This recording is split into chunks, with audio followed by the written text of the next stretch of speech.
हाँ जी, the great the favourite Vijayanagar. Question को अटेम्प्ट करो, कॉमन सेंस लगाना। मतलब इस टॉपिक को पढ़ के जाओ, एक नंबर मतलब एक क्वेश्चन पाओ 2 नंबर का कंफर्म। क्वेश्चन बोलता है कि नुनीज ने विजयनगर साम्राज्य में महिलाओं की निम्नलिखित में से किन किन क्षेत्रों में वो निपुण थी। एक चीज सोचो आप, कॉमन सेंस लगाओ कि महिलाएं कुश्ती कर रही हैं, ज्योतिष कर रही हैं, व्याकरण लेखाकरण कर रही है, तो भविष्यवाणी क्यों नहीं करेंगी? या फिर भविष्यवाणी कर रही हैं, ज्योतिष कर रही हैं, तो लेखाकरण क्यों नहीं करेंगी? देखो ये 3 चीज है ना, ये 3, ये तो पढ़ाई की बात है। एक काम करे तो तीनों काम कर लेगा कोई इंसान, समझ रहे हो? तो ऐसा ऑप्शन देखो जिसमें ये 3 चीज हों। कुश्ती का नहीं भी पता है तो ठीक है, ये कॉमन सेंस से भी हो सकता था। मेरे कुछ दोस्त जिनकी पढ़ाई में मतलब जैसे उनका हिस्ट्री ऑप्शनल नहीं है, तो वो ऐसे भी करके आए थे। ये मैं आपको इसलिए बता रहा हूँ क्लास में, क्योंकि देखो मैं कहने को बोल सकता हूँ उस बुक से पढ़ लो, और एक लिमिट होती है। इंजीनियरिंग का बैकग्राउंड का बच्चा है मान लो, कैसे करेगा वो? तो कॉमन सेंस तो साथ में लेके जाना पड़ेगा ना आपको। अब कि सर गलत हो जाता तो यार ये हिम्मत भी करनी पड़ेगी, इसके लिए मौक देने, इसके लिए हमें मौक देने हैं कि इतनी हिम्मत आ जाए कि सर मैं ना हुआ, मैंने मुझे आ तो कम ही रहा था, मैंने कोशिश की और मेरा हो गया सर, मैंने ये दिमाग लगाया था। क्योंकि यूपीएससी भी एक लिमिट तक है ना कॉमन सेंस को प्रमोट करती है, ठीक है। तो आंसर क्या है इसका? सारे काम करती थी महिलाएं। एक्चुअल में क्या था, विजयनगर में महिलाओं की स्थिति वो अच्छी थी, उनको हर क्षेत्र में अनुमति थी काम करने की, ठीक है। तो इसको एक्सप्लेन हमने किया है कि विजयनगर में महिलाओं की दशा वो सम्मानजनक थी, विभिन्न राजकीय पदों पर वो थी, जैसे न्यायाधीश भी थी, समाज और साहित्य में भी उनका स्थान ऊंचा था। ये मैंने देखो, अंगरक्षक, योद्धा, लेखाधिकारी, महल की सुरक्षा, ये सारे काम वो करती थी। मंदिरों में देवदासी प्रथा प्रचलित थी। डोमिंगो पाइस ने इसका भी वर्णन किया है और बोलता है कि देवदासियों की स्थिति अच्छी थी, ठीक है। देवदासी प्रथा का सर्वप्रथम उल्लेख होता है पद्म पुराण में। कहाँ होता है? पद्म पुराण में। विजयनगर समाज में पर्दा नहीं था। हालांकि विजयनगर साम्राज्य में सती प्रथा प्रचलित थी, विधवाओं की स्थिति दयनीय थी। विजयनगर साम्राज्य में दहेज की, अब देखो सती प्रथा थी, तो पूछ सकता है कि सती प्रथा प्रचलित थी या नहीं थी? थी। पर्दा प्रथा नहीं थी। विधवाओं की स्थिति दयनीय थी। विजयनगर साम्राज्य में दहेज की कुरीति इतनी बढ़ गई थी कि ब्राह्मण समुदाय ने मिलकर दहेज को अवैधानिक घोषित करा दिया था। एक अभिलेख में दहेज को अवैधानिक घोषित करने का उल्लेख मिलता है। थोड़ी सी मैंने जानकारी लिखी है आपके लिए कि संगम काल, आपको पता है तो विजयनगर साम्राज्य की स्थापना कब हुई थी? 1336 में। उस समय राजा कौन था, मतलब सुल्तान कौन था? मोहम्मद बिन तुगलक। और जो बहमनी राजवंश था वो लगभग 1347 के आसपास स्थापना हुई थी, उस समय भी मोहम्मद बिन तुगलक ही था। किसने स्थापना किसने की थी? हरियर और बुक्का ने। थोड़ा सा एक पानी पी लेता हूँ गले में। अब ये 4 राजवंशों ने राज किया था। संगम वंश, हरियर बुक्का, 2 भाई थे हरियर और बुक्का। सालू वंश फिर सालू वंश का राजा आया, फिर तुल्लु वंश का राजा आया और फिर अरविंदु वंश का राजा आया, ठीक है। ये इनके संस्थापक कौन थे? ये विजयनगर के राजा थे सारे के सारे।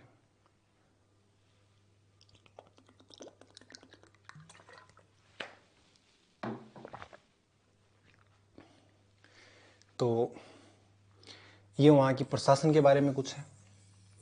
प्रांत को राज्य बोलते थे, मंडल भी कुछ कुछ राज्य जैसा ही था। कोट्टम या वलनाडु, ये आज जो हम बोलते हैं ना कमिश्नरेट प्रणाली, कमिश्नरी संभाग, उसको बोलते थे कोट्टम या वलनाडु। नाडु जिला को बोलते थे।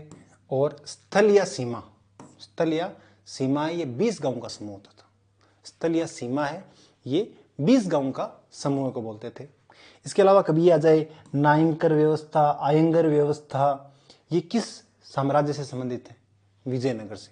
मैं बता दूं नायंकर या आयंगर क्या था। नायंकर व्यवस्था कुछ कुछ ऐसी थी, जैसे नहीं होता है क्या, मनसबदार टाइप, वैसा सिस्टम था। विजयनगर के मनसबदारी सिस्टम को नायंकर सिस्टम बोलते थे, याद रख लेना। आयंगर, आयंगर ऐसा था, देखो चोल काल में क्या था कि जो स्थानीय स्वशासन था उसको काफी प्रमोट किया गया। आपने एक अभिलेख का नाम भी सुना होगा, उत्तर मेरूर अभिलेख, जो परांतक प्रथम के टाइम का था। स्थानीय स्वशासन को प्रमोट किया गया कि गांव वालों के पास काफ़ी अधिकार होते थे, उनकी समिति होती थी, उसका वोटिंग होते थे, अलग अलग टाइप की समितियां थी। लेकिन जब विजयनगर आया तो विजयनगर के टाइम में क्या हुआ, थोड़ा सा बदलाव आ गया। उन्होंने क्या किया था, गांव में कुछ 12 अधिकारियों टाइप का एक वैसे उन्होंने नियुक्त किया था कि ये मिलकर इसको 12 बलूत, आज भी अगर आप साउथ में या फिर महाराष्ट्र वाले एरिया में देखें तो आज भी 12 बलूत वो उनको बोलते हैं, उनके आधार पर शासन प्रणाली को चलाया था। आपको ज़्यादा गहराई में नहीं भी जाओ तो नायंकर और आयंगर नाम आ जाए ना तो किससे संबंधित है, विजयनगर। अमरम भूमि, अमरम भूमि, नायक को जो वेतन के बदले भूमि मिलती थी ना उसको अमरम भूमि बोलते हैं। नायक जो नायंकर व्यवस्था वाले थे, ठीक है। पोलीगर, पोलीगर आज भी आप साउथ में सुन सकते हो। जो नायकों के अधीन भूस्वामी होते थे, नॉर्थ में आप बोलते हो सामंत, साउथ में उनको क्या बोलते थे, पोलीगर। जो एक टाइप के पोलीगर कैसे थे कि आप जो जमींदार पड़े थे ना, जो स्थायी होते थे, अनुवांशिक टाइप के, वैसे थे। ये रहा नायक का पद अनुवांशिक होता था। ये थोड़ा सा एक्स्ट्रा जानकारी मैं आपके लिए लिख के लाया था, क्योंकि मुझे लगता है जब आप पढ़ो ना थोड़ा ऐसे विस्तार से पढ़ना चाहिए कि यार जब पढ़ भी रहे हैं फिर गलत भी हो रहा है तो ये काम ये ठीक नहीं है ना। हाँ जी, क्वेश्चन आ गया आपके लिए नया। ये क्वेश्चन भी थोड़ा सा अजीब था, क्योंकि अजीब इसलिए था कि बहुत लोगों का गलत हुआ था, क्योंकि हमें पता था, हमारी नॉलेज 50-50 पर आकर खत्म हो रहा था। क्यों, मैं बताता हूँ। देखो आप इस ऑप्शन को भी हटा दोगे, इस ऑप्शन को तो हटाओगे नहीं, तो सही था, ठीक है। और पट्टा भी सितारा मैया, ये भी हटा दोगे। आपको एक तो इसमें दिक्कत होने वाली थी और एक आपको इसमें दिक्कत होने वाली थी। आपको एक चूज करना था और एक आपका आंसर होना था। लेकिन देखो ऐसे क्वेश्चंस होते हैं, तो मैंने बताया आपको हर साल हर सब्जेक्ट में 1-2 क्वेश्चन ऐसे आते हैं कि वहाँ पे आपको डिसीजन लेना ही पड़ता है कि मैं रिस्क लूँ। 50-50 पे हूँ तो मैं रिस्क ले लेता हूँ। कई बार 50 भी नहीं होता है, कई बार तो ऐसा होता है 25% पर भी रिस्क लेना पड़ता है। रिस्क नहीं ले रहे तो छोड़ दो, क्या दिक्कत है। ये क्वेश्चन कुछ कुछ वैसा ही था, नहीं आ रहा होता है तो आपको छोड़ देना चाहिए, जैसे हमने किया था, ठीक है। कुछ ऑप्शन जैसे ये गलत था, ये मेरे नॉलेज से मैं कर सकता हूँ कि है ना, ये अडियार में हुआ था इसकी स्थापना, जहाँ तक मुझे याद है। ये तो गलत था। 3 में कंफ्यूज हो सकते हो आप थोड़े से, उसमें भी पट्टाभी धर्म में वाला आप गलत कर सकते हो। तो इसका आंसर आपने कर दिया होगा सी, रविंद्रनाथ टैगोर ने यहाँ राष्ट्रगान का बांग्ला से अंग्रेजी में अनुवाद किया था। अब ये देखो प्रश्न कहां से पूछो, 6th क्लास की जो एनसीईआरटी है, ये प्रश्न 6ठी क्लास की जो एनसीईआरटी उसमें सामाजिक और राजनीतिक जीवन जो उससे आया है। रविन्द्रनाथ टैगोर ने राष्ट्रगान का बंगाली से अंग्रेजी में अनुवाद आंध्र प्रदेश के मदनपल्ली चित्तूर जिला में 1919 में किया, जबकि राष्ट्रगान का हिंदी वर्जन को संविधान सभा ने 24 जनवरी 1950 को स्वीकार किया। अब जब पढ़ी रहे तो डिटेल को ढंग से पढ़ो ना। थियोसॉफिकल सोसाइटी, जिसको पूर्व प्रश्न का मतलब ये है कि पहले के जो ईयर्स क्वेश्चन है उसमें आया हुआ है, मैं थोड़ा सा बता देता हूँ। थियोसॉफिकल सोसाइटी है ना, इसकी स्थापना जो कर्नल अलकाट और मैडम ब्लावत्स्की ने अडियार कहाँ की थी, अडियार में की थी। अडियार कहाँ है, मद्रास, चेन्नई। लगभग 1800 टाइम हो सकता है थोड़ा आगे पीछे, 1876 ईस्वी के आसपास उन्होंने की थी, ठीक है। तो ये तो बहुत टाइम, बहुत गैप है ना। और अडियार तो वैसे आंध्र में है भी नहीं, ओके। पिंगली वेंकैया, पिंगली वेंकैया एक भारतीय स्वतंत्रता सेनानी थे, गांधीवादी थे। उन्होंने क्या किया था, राष्ट्रीय ध्वज है ना, इसके वो अभिकल्पक थे। और 1 अप्रैल 1921 को विजयवाड़ा शहर की यात्रा के दौरान महात्मा गांधी को उन्होंने प्रस्तुत किया था। तो वो मदनपल्ली अलग था, मदनपल्ली अलग था, ठीक है। यूपीएससी थोड़ा हार्ड, ये क्वेश्चन थोड़ा हार्ड था, इन दो ऑप्शंस में बच्चों को काफ़ी दिक्कत हुई थी, मुझे भी हुई थी, ठीक है। और 22 जुलाई 1947 को हमने जो संविधान सभा की एक बैठक थी उसमें ध्वज का जो वर्तमान स्वरूप आज हमारा जो तिरंगा है उसको स्वीकार किया था।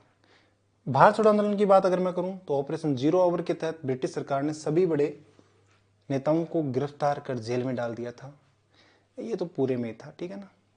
और कांग्रेस कार्य समिति के सदस्य जवाहरलाल नेहरू, पट्टाभी सीतारामैया, आचार्य कृपलानी आदि को गिरफ्तार कर अहमदनगर जेल में रखा गया था। अतः कथन 2 गलत है। क्यों? क्योंकि अहमदनगर कहाँ है? महाराष्ट्र वाले एरिया में।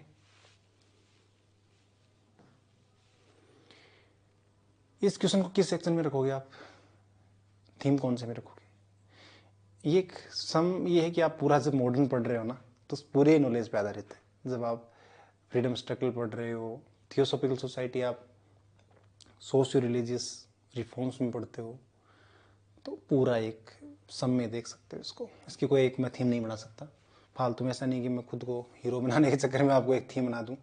थियोसॉफिकल सोसाइटी, इसके बारे में मैंने लिखा नहीं है, उसका रीज़न यही था, उतनी डिटेल है। आगे ध्यान रखना, थियोसॉफिकल सोसाइटी जब कर्नल अलकाट की मृत्यु हो जाती है तो फिर एनी बिसेंट वो इस थियोसॉफिकल सोसाइटी क्या बनती है? अध्यक्ष बनती है। थियोसॉफिकल सोसाइटी का जो कॉन्सेप्ट ये था, जो प्राचीन हिंदू धर्म है उसके टेक्स्ट को पढ़ना, उसको विश्व के सामने लाना, प्राचीन जो गौरवशाली परंपरा है उसको सबके सामने लाना और तुलनात्मक अध्ययन करना, ठीक है ना। तो ये थोड़ा सा ये थियोसॉफिकल सोसाइटी का काम था। आगे चलकर आप देखोगे कि एनी बिसेंट इन्होंने होम रूल आंदोलन चलाया था। एनी बिसेंट के बारे में आप पढ़ जाना थोड़ा सा, कोई भी बुक पढ़ते हो आप, जो भी उसमें एनी बिसेंट का तो जिक्र मिलता ही है। उनके समाचार पत्र कॉमनवेल, उनका भी आपने नाम सुना होगा। कॉमनवेल नाम का इन्होंने एक समाचार पत्र निकाला था। इसके अलावा इन्होंने एक, ध्यान रखना, ये कांग्रेस की प्रथम महिला अध्यक्ष भी रही है। कांग्रेस की प्रथम महिला अध्यक्ष, और कांग्रेस की प्रथम भारतीय महिला अध्यक्ष कौन थी? सरोजिनी नायडू, ठीक है। तो ये कांग्रेस की प्रथम महिला अध्यक्ष भी रही थी। आप पढ़ जाना यार, एनी बिसेंट के बारे में थोड़ा सा पढ़ जाना, थियोसॉफिकल सोसाइटी के बारे में थोड़ा सा पढ़ लेना, ठीक है।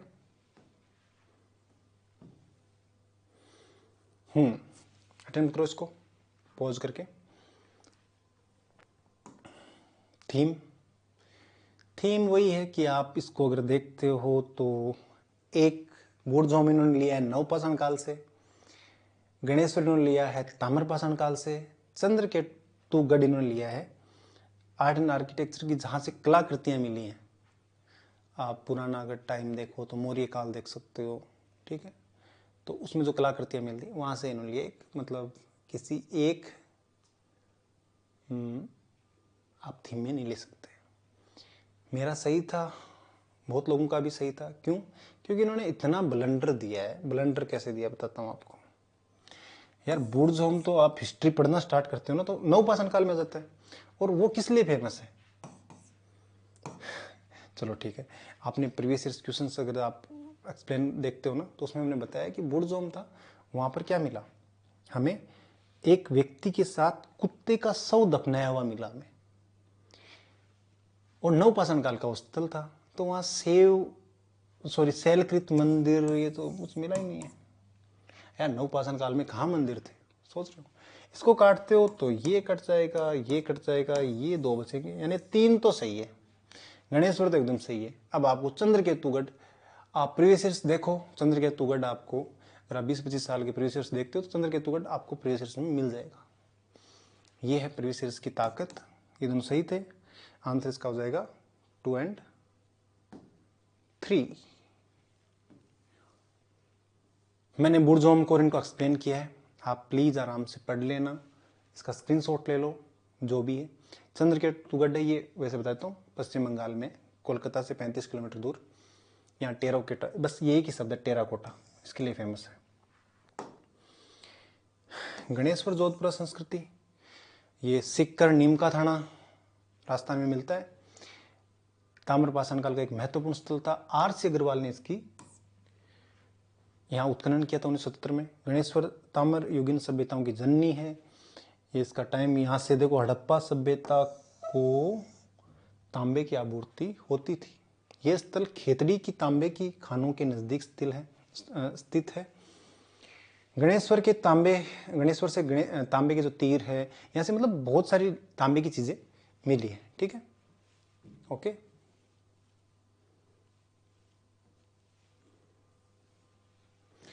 ये थोड़ा सा मैंने आपको पाषाण काल है तो 3 आपको पढ़ने पड़ते हैं। पूरा पाषाण काल, मध्य और नव पाषाण काल। पूरा पाषाण काल में सर्वप्रथम है ना खोज, पूरा देखो उस टाइम क्या थे, ना कुछ लिखावट थी ना कुछ और था, तो जो पाषाण उपकरण थे उन्हीं से वो 3 काल को बांटा गया था। तो सर्वप्रथम रॉबर्ट ब्रूस फ्रूट ने पल्लवरम नाम का जो स्थान है जो मद्रास में, वहां से पूरा पाषाण उनकी खोज की थी हथियारों की। मध्य पाषाण काल के स्थल लंगनाज, बागोर, सराय राय नाहर, आदमगढ़ ये है। नवपाषाण काल के स्थल मेहरगढ़, गुफकराल, बुरझोम, चिरांद, कोल्डी हवा, मास्की, ब्रह्मगिरी, हल्लूर। आपको किस तरह से काम चल जाएगा? नहीं चलेगा। तो सर आपने लिखे क्यों नहीं सारे? यार देखो, आपको एक चीज तो है, पढ़ना तो पड़ेगा, आपको रिवीजन तो करना पड़ेगा। तो मैं आपको यहाँ क्या दिखा रहा हूं कि जब आप पढ़ रहे हो ना, तो केवल स्थल का अगर आपको पता है कि कौन सा स्थल किस में आता है तो भी काम बन रहा है, कोई बहुत ज्यादा गहराई में नहीं जाना है। ठीक है ना? तो आप पढ़ो तो ध्यान रखना कि कौन सा स्थल पूरा पाषाण का है, कौन सा नव, कौन सा मध्य, कौन सा ताम्रपाषाण। ताम्रपाषाण के स्थल भी देख लो, गणेश्वर, आहड़, गिलुंड, बालाथल, कायथा, एरण, ये सारे। गणेश्वर तो राजस्थान में है ना, गणेश्वर, आहड़ और गिलुंड, बालाथल। कायथा, एरण, नवदांतोली ये है मध्य प्रदेश में। जोरवे, देमाबाद, नेवासा, इनाम गांव, महिष, हाँ वहां तक ये है महाराष्ट्र में। महिषदल और पांडुराजा डिब्बी ये है कहां पे? पश्चिम बंगाल में। ठीक है,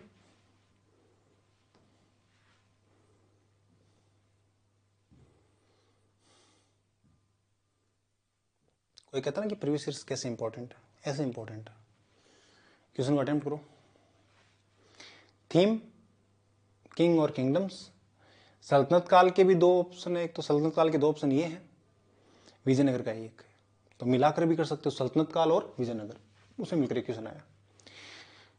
देखो मैं जब कर रहा था ना क्वेश्चन, तो मुझे एकदम एग्जैक्टली याद है कि मैंने पहले इसी ऑप्शन को देखा था। विजयनगर साम्राज्य के देवराय द्वितीय के शासनकाल में वास्को डिगामा केरल के तट पे पहुंचा था। देवराय द्वितीय, तो देवराय द्वितीय आपको अगर याद है तो पहले भी एक्सप्लेन किया होगा हमने, प्रीवियस में आया हुआ है। ठीक है, इस बार इन्होंने देवराय प्रथम के बारे में पूछा था। ठीक है, अब वास्को डिगामा का आपको पता होना चाहिए किस टाइम आया था। एक और बताता हूं आपको, ये इल्तुतमिश है। इसके शासनकाल में चंगेज खान, ये भी प्रीवियस में आता है, ख्वारिज्म युवराज की खोज में सिंधु नदी तक पहुंचा था। एमबीटी मोहम्मद बिन तुगलक के शासनकाल में तैमूर ने मुल्तान पर अधिकार किया और सिंधु नदी पार की। अरे भाई, तैमूर का आक्रमण 1300,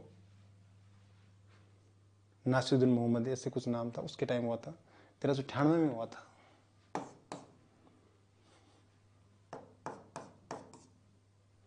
दो बचते हैं, पहला एकदम सही है। अब वास्को डिगामा भारत कब आया वो टाइम देखो, देवराय प्रथम और देवराय द्वितीय का टाइम देखो, तो आपको पता चल जाएगा कि ये उस टाइम में नहीं था, ये समकालीन नहीं थे। ये वही थी, मैंने कहा था ना, राजाओं का ध्यान रखो, उनका टाइम पीरियड ध्यान रखो, उनके टाइम में कोई इंपॉर्टेंट शख्स अगर आया है उसको ध्यान में रखो। और वैसे बहुत इजी क्वेश्चन था, क्योंकि ये तो आपको पढ़ना ही पड़ता ना, ये मंगोल वाला तो कॉन्सेप्ट रिपीट ही हो रहा है। ठीक है, तो यहाँ पे मैंने एक्सप्लेन किया है। अब आपको मैं क्वेश्चन 2-3 बार दिखा दूंगा, चंगेज खान मंगोल वाला, ये 2-3 बार आ जाएगा। इस कॉन्सेप्ट को पकड़ो, चंगेज खान मतलब मंगोल, इसको आप पढ़ के जाओ, आपका क्वेश्चन सही हो जाएगा। तो ये सही बात है कि ख्वारिज्म के साथ जलालुद्दीन मंगनी का पीछा करते हुए वो सिंधु तक आ गया था। इल्तुतमिश ने बुद्धिमत्ता का परिचय दिया और चंगेज खान के आक्रमण से बचाया। एमबीटी की अगर मैं बात करूं तो उसका शासनकाल 1325 से 1351 था। तैमूर तो 1398 में आया था यार। जब भी आप सल्तनत काल पढ़ते हो तो ये बात तो आती है। तैमूर ने तहस नहस कर दिया था और एक कथन भी चलता था कि बादशाह की हुकूमत तो दिल्ली से पालमपुर तक ही है। क्यों है? क्योंकि तैमूर ने मतलब भाग गया था, वो मतलब शासक ही भाग गया था। नासिरुद्दीन महमूद था उसमें शासक, और दो कथन गलत है, ठीक है। अब इसके समय में एक मंगोल आक्रमण हुआ था। किसके टाइम में? मोहम्मद बिन तुगलक के टाइम में। वो था अलाउद्दीन तरमसरीन का, जिसको अंतिम मंगोल आक्रमण भी हम मानते हैं, और इस्लामी के अनुसार मंगोल इसमें हार गए थे। ये 5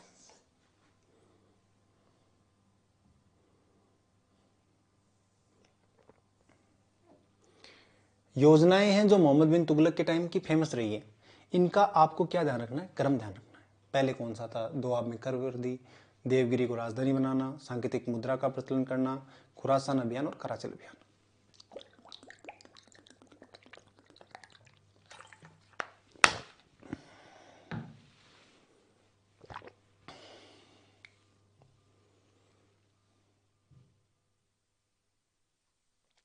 थोड़ी और डिटेल भी देखनी है आपको। प्रथम सुल्तान था जिसने अकाल संहिता बनाई। आ सकता है क्वेश्चन कि उस सुल्तान का नाम बताओ जिसने अकाल संहिता बनाई थी। फसल चक्रावर्तन को बढ़ावा दिया था मोहम्मद बिन तुगलक। इन्होंने एक विभाग की भी स्थापना की थी, दीवान ए कोही या दीवान ए अमीर कोई। आपको ये तो हमें पता है, हमने पीछे वाली वीडियो में देखा था, सुना था। और तक्कावी और सौंदर्य, ये क्या कि कृषि संबंधित ऋण को बोलते थे, तक्कावी या सौंदर्य। इसी के टाइम विजयनगर और बहमनी साम्राज्य की स्थापना हुई थी। मैंने पिछले वाले प्रश्न में आपको बताया था। देवराय प्रथम का टाइम क्या है? 1425 से लेकर 1446। चलो फिर बताता हूँ प्रीवियस ईयर्स का फायदा क्या है, सुनना आप। क्या नाम लिखा हुआ है? देवराय द्वितीय। किससे है? विजयनगर से। तो विजयनगर आप ढंग से पढ़ के जाते हो फिर, ठीक है। यही तो होगा ना। देवराय प्रथम है तो देवराय सेकंड है, देवराय प्रथम, देवराय द्वितीय, जो इंपॉर्टेंट राजा वो पढ़ के जाओगे। 2023 में मैं एग्जाम दे रहा था, साफ साफ क्वेश्चन पूछा कि कौन सा शासक था विजयनगर का जिसके टाइम में नहर कुल्या उसका निर्माण किया गया था। आंसर था देवराय प्रथम। ये है प्रीवियस ईयर्स। 5 वर्षों की क्लास लाने का मतलब क्या था?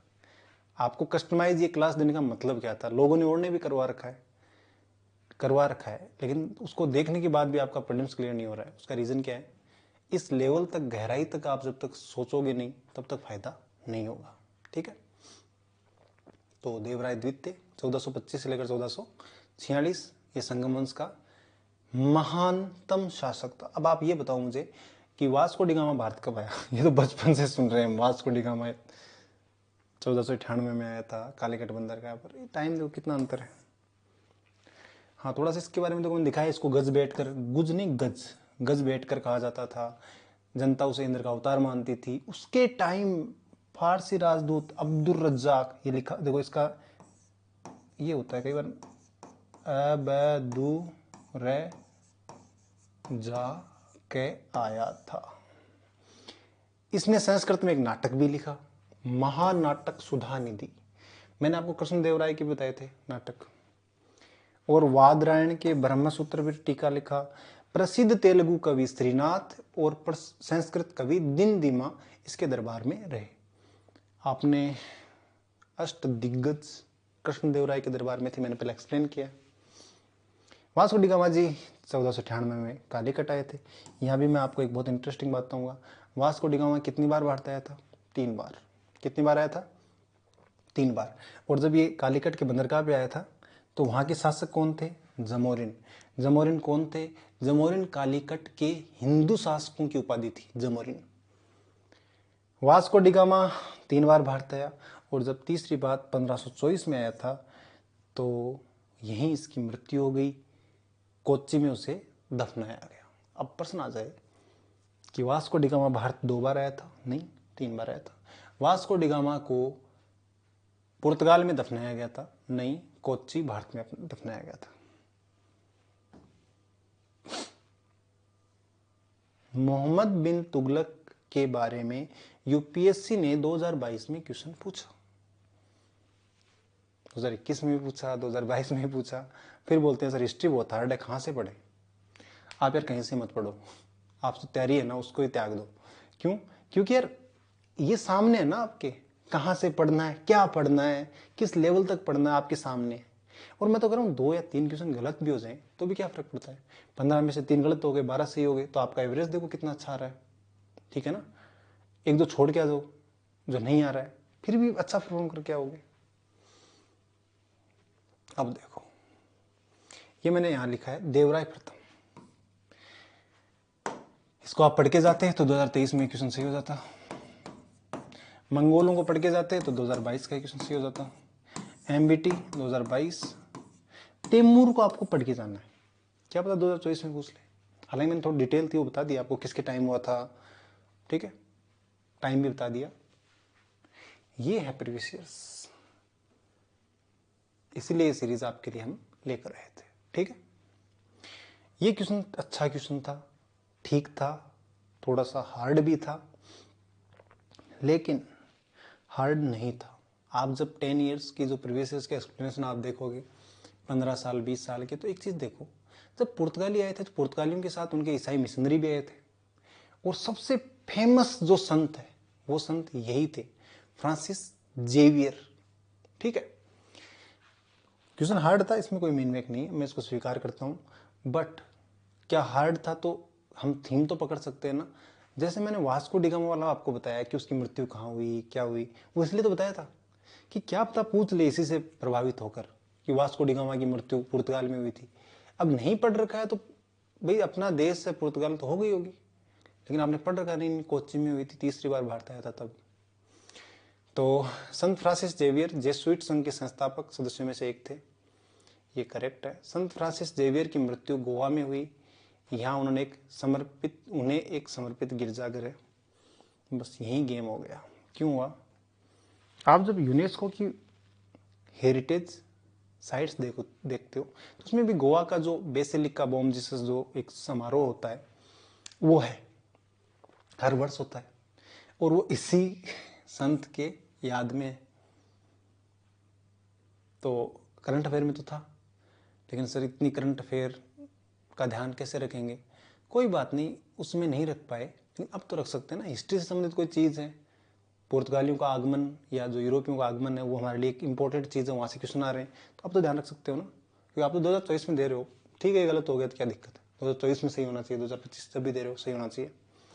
असल में इसकी मृत्यु ना गोवा में नहीं हुई थी, इसकी चाइना में हुई थी। कहाँ हुई थी? चाइना में। गोवा में प्रतिवर्ष एक संत फ्रांसिस जेवियर के भोज का आयोजन किया जाता है, बिल्कुल किया जाता है, ठीक है ना। 2 का पता होता तो आंसर मिल जाता, कोई बात नहीं है। ऐसे क्वेश्चन भी यूपीएससी पूछता है, हमने देख लिया, हम प्रिपेयर रहेंगे, सीधी सी बात ये, ठीक है ना। ये हमने जेवियर के बारे में थोड़ा सा डिटेल आपको दी है, दोबारा यूपीएससी मुझे नहीं लगता ये सेम नहीं पूछेगा, इस कॉन्सेप्ट में पूछ सकता है, तो प्रिपेयर रहना है। इसको आप पढ़ लेना। इसकी मृत्यु कहाँ हुई थी? कहाँ हुई थी? चाइना में हुई थी। हालांकि इसको दफनाया ना, मतलब गोवा में बॉम जीसस जो मैं बता रहा हूँ, बेसिलिका बॉम जीसस, वहाँ पे इसको शायद दफनाया गया था। ये यूनेस्को की विश्व विरासत स्थल भी है। सॉरी, ये जो ना बेसिलिका बॉम जीसस जहाँ मनाया जाता है, सबसे पुराने चर्चों में से एक है, ठीक है। इसलिए पूछा था। देखो यार करंट ऐसा नहीं, यूपीएससी ऐसा नहीं है कि आपको परेशान करे, वो वाला मामला नहीं है, ये करंट अफेयर में था। बेसिलिका बॉम जीसस है ना, ये भी करंट अफेयर में रहता है, हर साल जब होता है तो करंट अफेयर में इसका जिक्र होता है। और उस साल क्या हुआ था कि शायद ना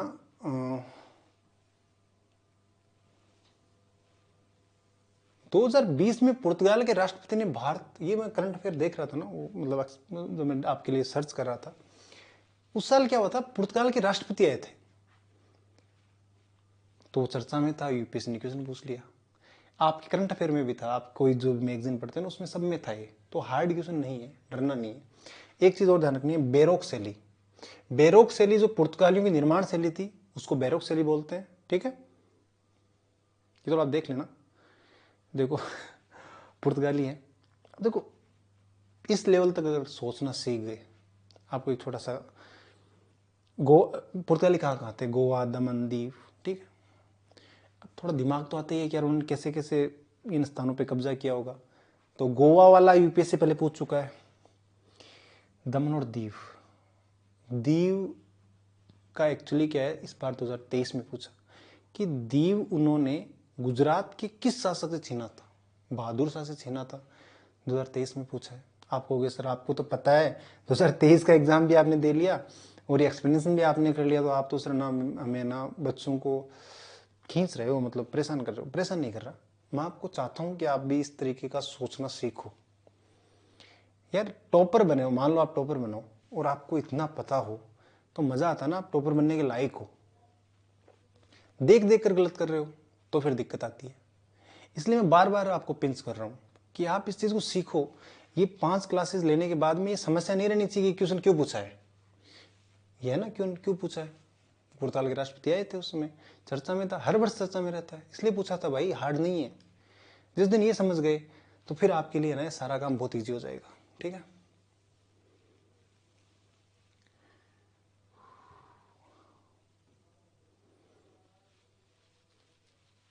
one of the toughest question but common sense हमेशा काम करता है, वो यहाँ भी काम किया। पढ़िए इसको, आप आंसर कीजिए पॉज करके। देखो ये क्या, तो प्राचीन भारत में जो विधि ग्रंथ थे उनके बारे में, जिसका भी सही हुआ था कॉमन सेंस से हुआ था, पढ़ के कोई नहीं गया, किसी किताब में नहीं मिलता, ना आपकी किसी एनसीईआरटी में मिलता है, ना किसी आपकी बुक में मिलता है। तो फिर सर जिनका सही हुआ वो कैसे हुआ, कॉमन सेंस से हुआ है। बताता हूँ अभी। भारत की हिस्ट्री तो आपने पढ़ी है, थोड़ी बहुत सुनी तो होगी। क्या आपको लगता है कि भारत में ऊंची जाति और नीची जाति के लिए अलग से विधि ग्रंथ थे?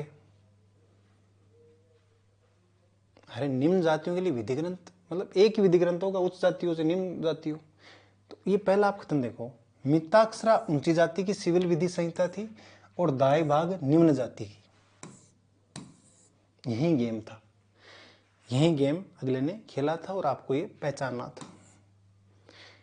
आप सोचो क्या पुराने टाइम ऐसा होता था क्या? आपने कभी देखो थोड़ा बहुत भी सुना होगा ना, आप कॉमन सेंस काम कर रहा है ना, कि जिन्होंने भी देखो, मैंने बात की थी लोगों से जिनका सही था कि यार आप लोगों ने सही कैसे किया, कि यार हमें नहीं आता, हमने नहीं पढ़ के गए थे, हमारा कॉमन सेंस ये हुआ था कि यार पुराने टाइम में क्या ऊंची जाति और निम्न जाति का अलग अलग डिफ्रेंशिएट करके उनके लिए विधि संहिता थोड़ी बनाई गई थी। हाँ रूल्स अलग अलग होते थे बट वो एक में ही तो होते थे ना, एक ही ग्रंथ के अंदर कि हाँ ब्राह्मण्स के लिए ये है, क्षत्रिय के लिए ये है, वैश्य के लिए ये है, शूद्र के लिए ये, ठीक है। ये लो जी 50-50 तो आ गए आप। अब आगे वाले देखो, इनमें भी कुछ न कुछ आपको ना मिल जाएगा।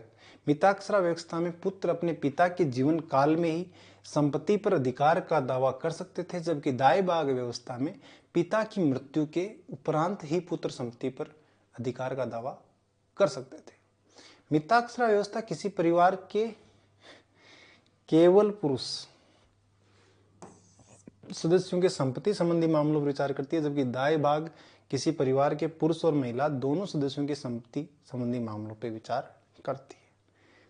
तो आपने इसका आंसर दे दिया होगा। इसका आंसर क्या है? केवल 2। मिताक्षरा केवल ये, हालांकि हो सकता है देखो यार यहाँ पे ज़्यादा कॉमन सेंस काम नहीं करे। कुछ लोग जो सही करके आए थे वो बोल रहे थे हम केवल पुरुष की वजह से हमने काट दिया था, ये था वो था।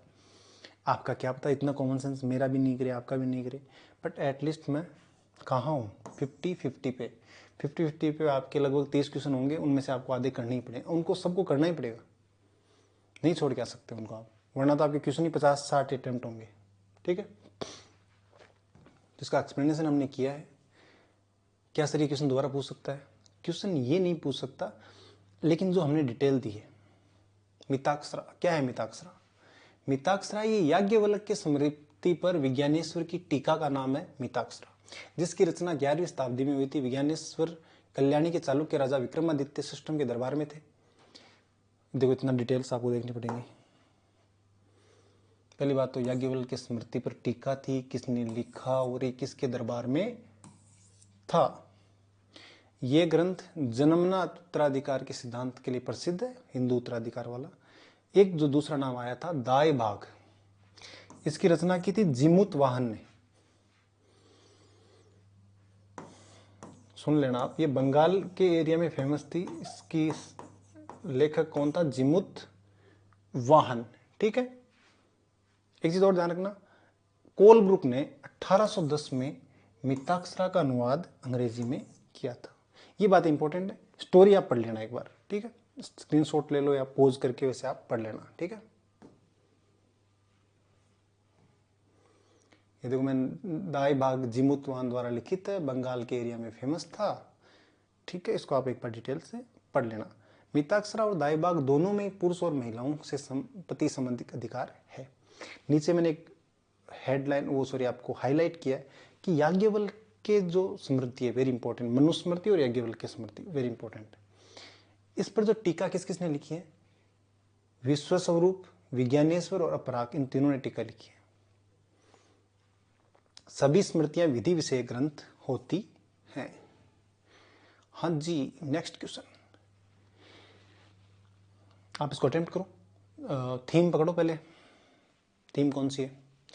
थीम है जो राजा है ना, उनके दरबार में कुछ लेखक रहते थे, दरबारी कवि रहते थे, वो क्या लिखते थे, वो वाला मामला है। ठीक है, तो नाम है भवभूति, हस्तिमल और क्षेमेश्वर क्या थे? नाटककार थे। मैंने तो कभी नहीं पढ़ा जैन साधु, मंदिर वास्तुकार या दार्शनिक, नाटककार भव। देखो, ये क्षेमेश्वर फिर भी फेमस था, हस्तिमल बहुत कम फेमस था, लेकिन भवभूति है ना बहुत ज़्यादा फेमस था। इसने मालती माधव, बालचरित ये लिखे थे। आप जब पढ़ोगे, वो जो बुक मैंने बताई थी उसमें तो सारी चीज़ें हैं, आर्य वाली, या ले लेना। मैं बता रहा हूँ, आपका वो इन्वेस्टमेंट कभी भी नुकसानदायक नहीं रहेगा। आप यही कहोगे यार सर क्या बुक बताई है, इससे बाहर कोई क्वेश्चन नहीं है।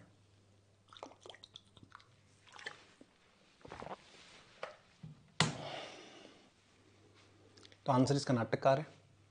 आपको क्या करके जाना है, हर राजा के दरबार में जो कवि थे, नाटककार थे, उनके बारे में थोड़ा सा देख के जाना है कि उन्होंने क्या क्या लिखा था। 2023 में ये क्वेश्चन पूछा था, सुमेलित करवाया था कि किसने क्या लिखा है। ठीक है, तो नाटककार है। भवभूति के बारे में आपको बताता हूँ। ये कन्नौज का जो राजा था यशोवर्मन, उसके दरबार में था, और इसने 3 नाटक लिखे थे, महावीर चरित, मालती माधव, ठीक है, और एक उत्तर राम चरित। ये जो अंतिम नाटक है, ये शेक्सपियर के द विंटर्स टेल से कुछ समानता रखता है। इसके अलावा क्षेमेश्वर और हस्तिमल भी नाटककार है।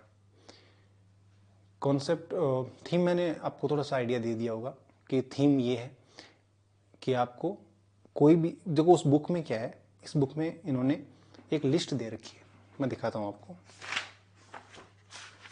पूरा आपको लिस्ट तो शायद ढंग से दिख नहीं पाएगी, लेकिन फिर भी है ना, जिन मतलब जो भी साहित्य है, देखो इन्होंने लिस्ट दे रखी है। इधर लेखक है, ठीक है, और इधर इनके द्वारा लिखी गई चीज़ें हैं। ठीक है, इसमें सारे हैं। देखो ये रहा भवभूति, अगर आपको दिख पा रहा है तो ये रहा भवभूति,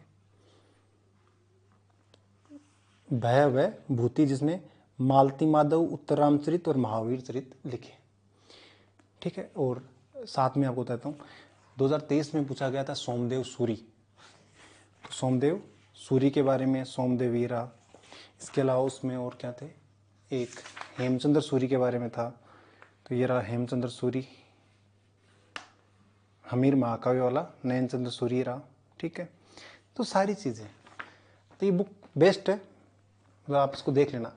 ये कोई प्रमोशन के लिए नहीं है, पहले बता देता हूँ, आप ये सोच रहे हो क्योंकि बुक हम तो निर्मल सर हैं उनकी लिखी हुई है, हम मेरा तो इसमें कुछ है भी नहीं रोल, लेकिन ये इसलिए बता रहा हूँ क्योंकि यार आपकी जो एक, पता है यूपीएससी में हिंदी मीडियम के बच्चों के साथ दिक्कत क्या है वो लास्ट तक ये बताते सर हम पढ़े कहाँ से, सर ये क्वेश्चन बाहर से आ गया, ये क्वेश्चन बाहर से आ गया, तो इसलिए मैं बार बार बता रहा हूँ। ठीक है, और हमारा वैसे कोई फ़ायदा नहीं है, आपको बता देता हूँ। हमारी बुक तो 11 वाली है, जो 11 ईयर वाली है वो है, उसमें ज़रूर हमारा हो सकता है फ़ायदा हो, लेकिन उसमें भी यार फ़ायदा हमारा तो है, लेकिन आपका भी है। वैसी बुक मिलेगी नहीं आपको। ठीक है, जिन जिन्होंने पढ़ी होगी उनको तो पता भी है। हाँ, ये मैंने कुछ आपको डिटेल्स दी हैं। देखो, सबसे पुराना नाटककार, अगर देखो पाणिनि के बारे में हमने पढ़ा था। पाणिनि 6ठी शताब्दी ईसा पूर्व हुए थे, उन्होंने अष्टाध्यायी लिखी थी। भास, महाकवि भास भी ईसा पूर्व 4ठी शताब्दी के हैं। इन्होंने 3 नाटक लिखे, स्वपनवासवदत्ता, दरिद्र चारु, वैसे देखो इन्होंने 13 लिखे हैं ना, इंपॉर्टेंट जो है वो मैंने आपके सामने लिख दिए। स्वपनवासवदत्ता, दरिद्र चारुदत्त, बालचरित। इसके अलावा एक शूद्रक फेमस राइटर हुआ है जिसने मृच्छकटिकम, मिट्टी की गाड़ी, संस्कृत में लिखा। इसमें कहानी किसकी है? दरिद्र चारुदत्त और वसंत सेना की प्रेम कहानी इसमें है। किस सिटी में इस कहानी को लिखा, मतलब इसका जो एरिया सिटी किसका वर्णन है? उज्जैन शहर का। और एक और बताता हूँ, इस कहानी में क्या होता है, जो उच्च वर्ग के लोग हैं वो संस्कृत बोलते हैं और निम्न वर्ग के लोग बोलते हैं प्राकृत। ये उस समय के समाज की ऊंच नीच का जो मामला है उसको दिखाता है। भ्रष्टाचार का भी इसमें वर्णन है कि उस समय किस प्रकार से भ्रष्टाचार प्रचलित था। ठीक है। क्षेमेंद्र ने कथा व्रत कथा मंजरी, सोमदेव ने कथा सरित सागर, मेरुतंग ने प्रबंध चिंतामणि। देख वो ध्यान रखना, सोमदेव सूर्य अलग, नीति काव्यामृत वाला। भारवी ने कीर्तार्जुनीय, ये आपको बताता हूँ, भारवी था ना, ये पल्लव वंश का जो महेंद्र वर्मन था उसके दरबार में रहता था भारवी। विशाख दत्त ने मुद्रा राक्षस और देवी चंद्रगुप्तम। भरत मुनि ने नाट्य शास्त्र की रचना की है। ये आप देख के चले जाना, वो बुक में तो वो एक बड़ी लंबी लिस्ट भी है, उसको देख के जा सकते हो। एटलीस्ट इतना देख जाना। मुझे पता है एक बार में आपको याद नहीं होगा, आराम से इसको बैठ के देख के जाना। ठीक है।